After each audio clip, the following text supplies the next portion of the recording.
Toto Bingo. Toto Bingo es el que sale más seguido. Tiene un pozo de más de 4 millones. 200.000 asegurados con el ganá o ganá. Y premio con el número de billete. ¿Qué esperas? Toto Bingo, ganás, ganás o ganás.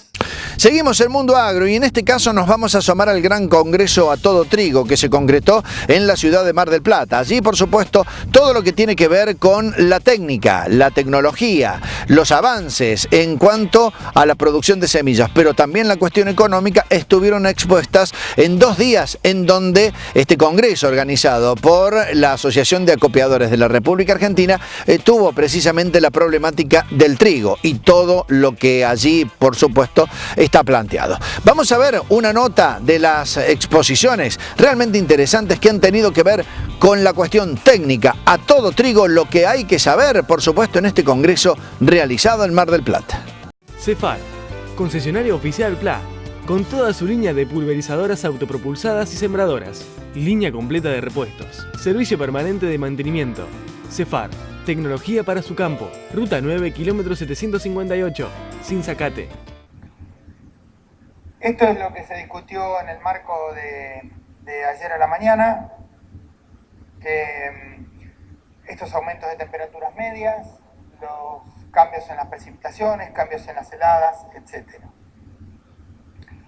¿Qué impacto trae esto a lo largo del ciclo de cultivo?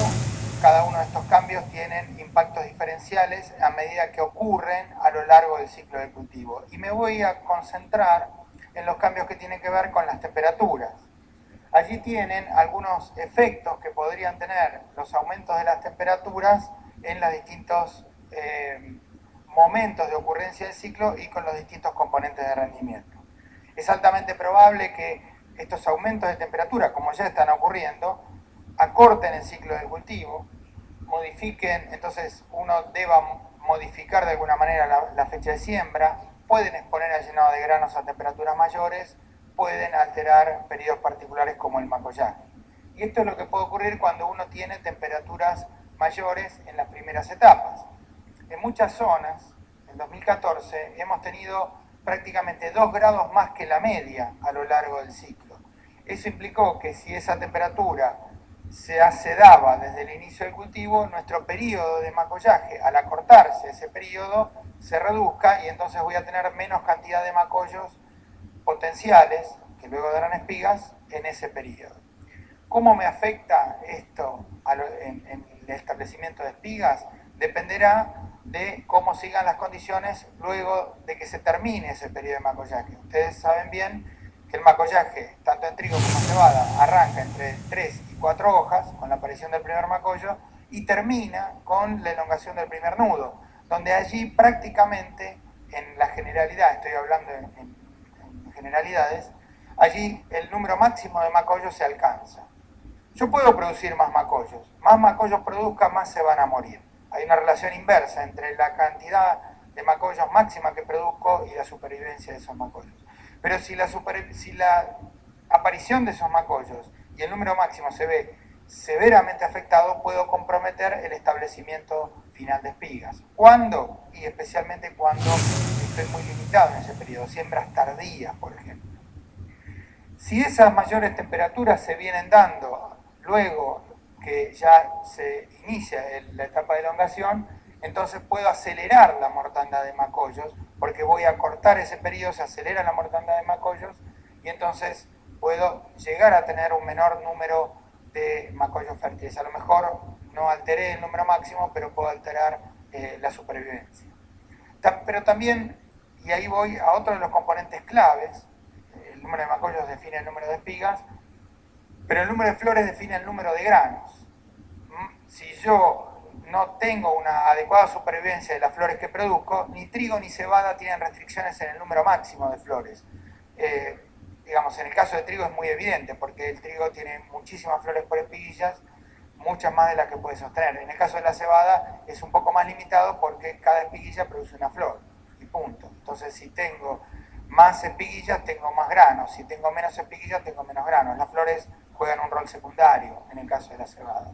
Pero si aumento la temperatura, acelero la mortandad de esas flores, y en el caso de trigo tendré menos granos por espiga, en el caso de cebada tendré espigas vanas.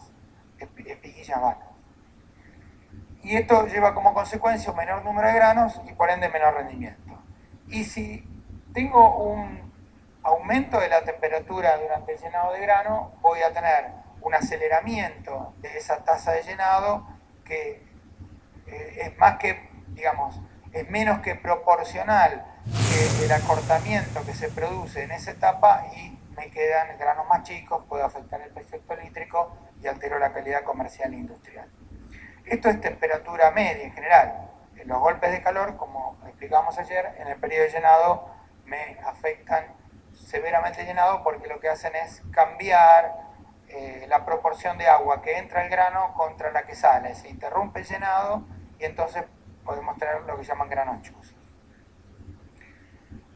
Un razonamiento lineal y muy simple de este bendito cambio climático que nos explicaron muy bien ayer nos puede llevar a una conclusión de decir, bueno, es evidente que si, como mostró Carolina Vera en el día de ayer, los periodos libres de helada cada vez son mayores a lo largo de la Argentina y entonces eso me cambia la fecha de heladas, yo lo que tengo que hacer es sembrar más temprano. Y por eso aparece esta pregunta. Si se acorta el ciclo, si expongo el ciclo a mayores temperaturas, si las heladas se corrieron, el razonamiento es muy simple. Sembremos más temprano y entonces exponemos al cultivo a temperaturas más frescas. Ese razonamiento funciona bien en términos generales si el patrón de distribución o de alteración de las heladas fuera exactamente uniforme a lo largo de la Argentina. Y eso en términos generales es correcto, pero en las particularidades de las zonas no es tan así. Este es un trabajo un poco viejo y hay que seguir explorando en esto, donde ustedes tienen los periodos libres de helada en la barra blanca y las linitas negras muestran lo que ocurrió en los últimos años. Obviamente este trabajo ya tiene un par de años, hay que ver lo mismo de este trabajo que, digamos, extrapolado o rearmado con lo que está ocurriendo en los últimos 5 o 6 o 7 o 10 años de este periodo. Si uno mira este trabajo, el patrón de heladas no tiene una distribución exactamente uniforme. Fíjense que en muchos lugares las barras negras se expandieron para los laterales. Eso implica que los periodos de heladas han aumentado. Y ahí hay algunas zonas que está ocurriendo en una frecuencia de años este tipo de procesos. Coronel Suárez, ahí marqué algunas zonas como Tandil. En otros casos hay una reducción, quiere decir que ese periodo de heladas se redujo, entonces todo el periodo libre de heladas aumentó. Y hay otras zonas que en realidad se desplazaron las heladas y todo ese periodo de libre de heladas o con heladas se mantuvo relativamente constante.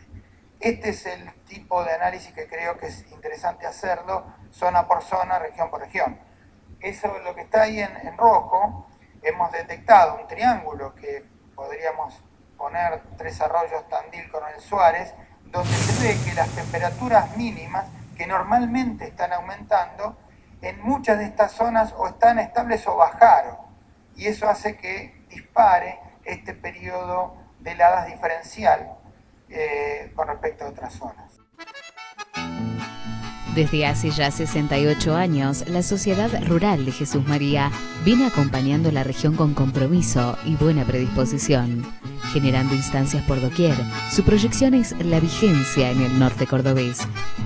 Remates semanales, ciclos de capacitación, actividades hípicas y la gran exposición. Rural de Jesús María, porque más que un sector, somos parte. Y ahora nos vamos a la pausa. En instantes nada más, comenzamos a repasar lo que ha dejado el ensayo de materiales de maíz y sorgo en Cañada de Luque, en pleno norte cordobés, de la mano del INTA Jesús María. Pausa y seguimos.